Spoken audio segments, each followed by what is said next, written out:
السلام علیکم ورحمۃ اللہ وبرکاتہ۔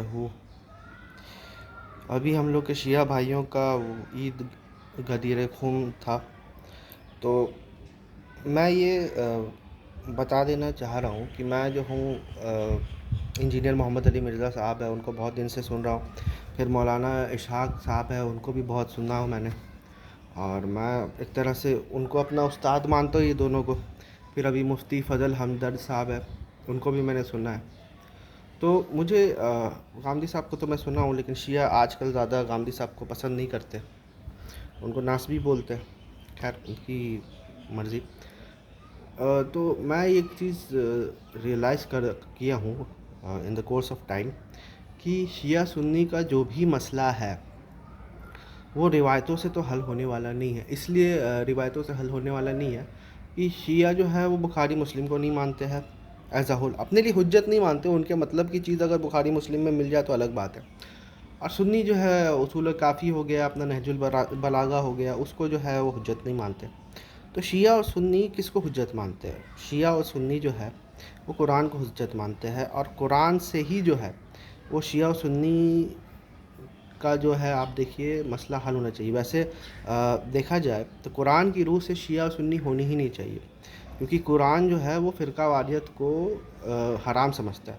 اب آپ نے ایک فرقہ بنا لیا ہے، جیسے مفتی فضل ہمدرد صاحب ہے نا کہ شیعہ سنی کی یونٹی ہونی چاہیے۔ میں بولتا ہوں شیعہ سنی کی یونٹی ہونی ہی نہیں چاہیے، شیعہ اور سنی فرقہ جو ہے ختم ہونا چاہیے، کیونکہ فرقوں کی یونٹی کبھی ہوتی نہیں ہے۔ فرقوں کی یونٹی نہیں ہوتی ہے، جب تک آپ فرقہ واریت چھوڑ نہیں دیتے وہ یونٹی نہیں ہوتی ہے۔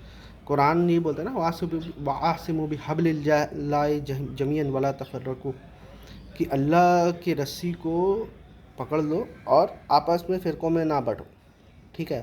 تو فرقوں کی یونٹی نہیں ہو سکتی، کیونکہ فرقہ واریت اپنے آپ میں حرام ہے۔ یہ ویسے ہی ہے جیسے میں بولتا ہوں کہ زانیوں کی اور شادی شدہ کی یونٹی ہونی چاہیے، نہیں، ایسا نہیں ہونا چاہیے۔ آپ کو زنا چھوڑنا پڑے گا، تب جا کے جو ہے آپ کی جو یونٹی ہونی چاہیے، اور اپنے آپ کو جو ہے مسلم بنانا چاہیے، کیونکہ قرآن یہی بولتا ہے وَقَالُوا إِنَّنِي مِنَ الْمُسْلِمِينَ، ٹھیک ہے؟ اب شیعہ بھائی یہ بولتے کہ یار تم مسلم ہو سکتے ہو، مومن نہیں ہو سکتے ہیں، تو وہ تو دیکھو آپ کا اپنا نظریہ دیکھنے کا، لیکن قرآن اس ٹائپ کی بات نہیں کرتا۔ جو بھی عقیدہ ہے شیعہ کا یا پھر الگ سے جو سنی کا عقیدہ ہے، جو یہ جو ورڈ ہے اس کو یاد رکھیے گا، عقیدہ ورڈ نہ قرآن میں یوز کہیں ہوا ہے، نہ ہی حدیث میں کہیں یوز ہوا عقیدہ۔ اور چلو ٹھیک ہے، آپ بولو گے کہ نہیں ورڈ یوز نہیں ہوا ہے، کانسیپٹ موجود ہے، تو کانسیپٹ بھی موجود نہیں ہے۔ جیسے ہم لوگ بولتے ہیں نا کہ توحید ورڈ جو ہے قرآن میں یوز نہیں ہوا، لیکن پورا کا قرآن جو ہے وہ توحید کے کانسیپٹ پر ہے، ٹھیک ہے، مونوتھیزم جس کو کہتے ہیں۔ تو میں یہ کہتا ہوں کہ عقیدہ کا نہ ورڈ نہ ہی عقیدہ کا کانسیپٹ جو ہے وہ قرآن میں یا حدیث میں دیا گیا ہے، کیونکہ قرآن اور سنت جو ہے نا ایمان سکھاتا، عقیدہ نہیں ہے۔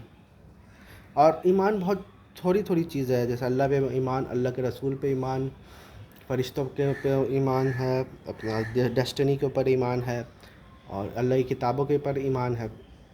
تو آپ لوگ تو خود ہی جانتے ہو کہ ایمان کیا ہے۔ اس کے علاوہ کوئی بھی بندہ ایکسٹرا کچھ ڈالتا ہے اس میں، تو آپ سمجھ لو کہ وہ عقیدہ پروموٹ کر رہا ہے۔ اب عقیدہ کیا ہوتا ہے؟ عقیدہ ہمیشہ فرقوں کا ہوتا ہے، دیوبندی عقیدہ، سلفی عقیدہ، شیعہ عقیدہ، ہمیشہ جو فرقوں کا ہوتا ہے۔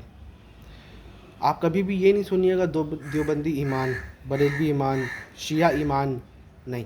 ایمان صرف مسلمان کا ہوتا ہے، صرف اسلام کا ہی ایمان ہوتا ہے، صرف مومن کا ہی ایمان ہوتا ہے۔ تو یہ بھائی شیعہ بھائی لوگ ہمیں تھوڑا سا دھیان دیں کہ عقیدہ اور ایمان کا فرق سب سے پہلے سمجھیں۔ دوسری بات یہ ہے کہ جتنے بھی اختلافی مسائل ہیں قرآن میں، مطلب آپ لوگ کی شیعہ سنی کے بیچ میں جو ہے وہ آرام سے جو ہے قرآن سے حل ہو جائے گی۔ جیسے مثال کے طور پہ اگر آپ بولیے گا کہ یہ حضرت علی کو پہلا خلیفہ بننا چاہیے، حضرت ابوبکر کو پہلا خلیفہ بننا چاہیے، تو یہ مسئلہ تو قرآن میں کہیں ڈسکس ہی نہیں ہوا کہ کس کو پہلا خلیفہ بننا چاہیے۔ پھر اہل تشیع بھائی کے جو عقیدہ ہے، عقیدہ امامت، وہ قرآن میں کہیں بھی ڈسکس ہوا ہی نہیں ہے ایز اے ٹاپک۔ ورڈ وہ لے آئیں گے کہ یہ ہر زمانے کا ایک امام ہوتا ہے، مطلب وہ اب ابراہیم علیہ السلام کا وہ لے آئیں گے کہ یہ جو ہے امام تھے، ہم تمہارے ذریت میں سے امام کو اٹھائیں گے. تو ہمیشہ امام جب بھی ہوا یوز تو وہ والا کانسیپٹ کے تحت نہیں ہوا ہے جو شیعہ بھائی لوگ جو ہے پروموٹ کرتے ہیں. وہ ہمیشہ جو ہے آپ سمجھ لیجئے نبوت کے پوائنٹ آف ویو سے ہوا ہے. یا تو امام تو کوئی بھی ہو سکتا ہے، لیڈر تو کوئی بھی ہو سکتا ہے، مسجد کا بھی امام ہوتا ہے.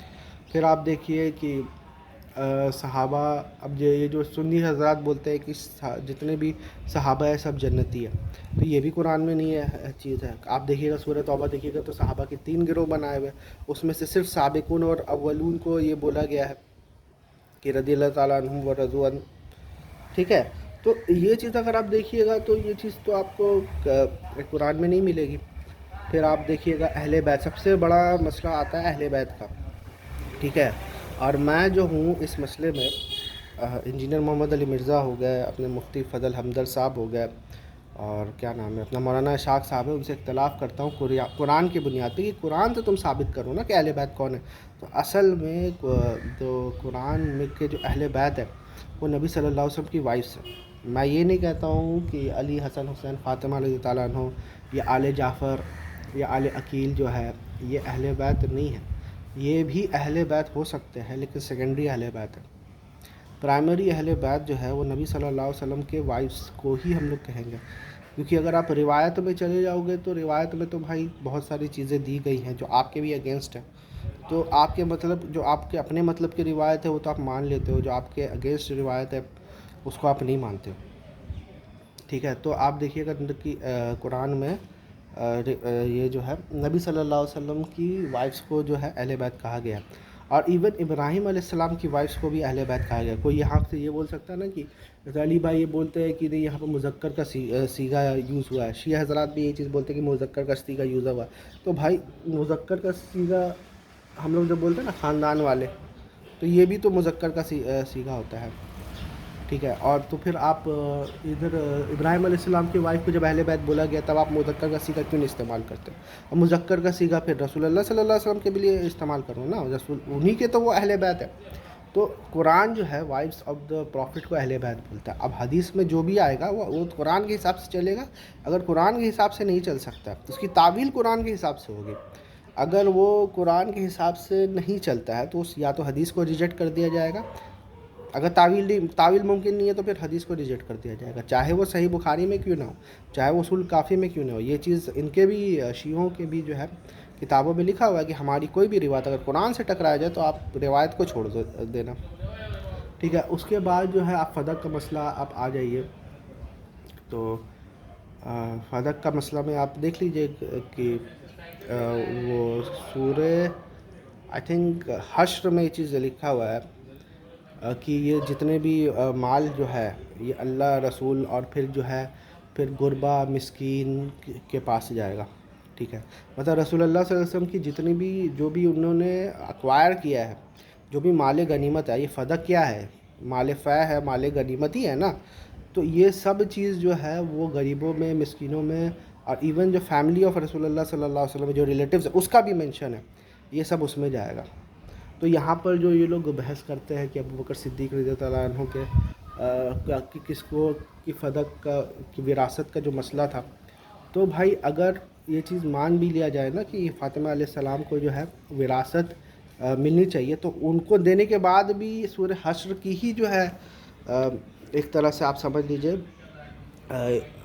اپلیکیشن ہوگا. آپ یہ نہیں کہہ سکتے کہ جو ہے سورہ حشر میں جو ہے قرآن میں جس طرح سے فدق کا جو مسئلہ ہے وہ چیز نہیں، اس میں صاف صاف لکھا ہوا ہے کہ غربا، مسکین اور ایون جو ہے ریلیٹیوز آف اہل بیت، relatives of prophet peace be upon ہم کے پاس جو ہے یہ مال جو ہے یہ کرے گا. اب اس زمانے میں ابوبکر صدیق رضی اللہ عنہ خلیفہ تھے تو وہ سیم جو اپلیکیشن جو قرآن کا انہوں نے کیا. اگر فاطمہ علیہ السلام کو بھی دے دیتے تب بھی ان کو یہی کرنا پڑتا. وہ خود نہیں کھا سکتی ہے، خود اتنا ہی لے سکتی ہے، مطلب وہ پورا نہیں کھا سکتی جتنا ان کو ضرورت ہو. تو یہ مسئلہ بھی قرآن سے سالو ہو گیا. سب سے بڑا مسئلہ آتا ہے توحید و شرک کا، کہ جو علی کو جو یہ پکارتے ہو وہ تو آپ دیکھو کہ دعا جو ہے وہ صرف اللہ سے ہوگی اور کسی سے نہیں ہوگی. تو جتنے بھی یہ ہے شیعہ سنی کے جو مسائل ہیں، مجھے ایسا لگتا ہے کہ اگر آپ قرآن صرف اپلائی کرو گے، حدیث تو یار جب سنی نے اپنی پیش کرنا ہے آپ کو نہیں ماننا، شیعوں نے اپنی بیعت کرنا ہے، آپ نے نہیں ماننا ہے. تو قرآن جب تک نہیں ہوگا تب تک جو ہے کوئی یونٹی ہو نہیں سکتی. آج بھی بولتا ہے شیعہ سنی کی یونٹی ہونی چاہیے. میں کہتا ہوں شیعہ اور سنی کی کوئی یونٹی نہیں ہونا چاہیے. شیعہ اور سنی فرقہ ایگزسٹ ہی نہیں کرنا چاہیے. ہم لوگ سب کو مسلمان بننا چاہیے اور قرآن کے اوپر جو ہے پیروی کرنی چاہیے. اگر ہم اپنے فرقہ چھوڑ کے قرآن کے اوپر یہ ہو جائیں گے تبھی ہم مسلم کہلا سکتے ہیں.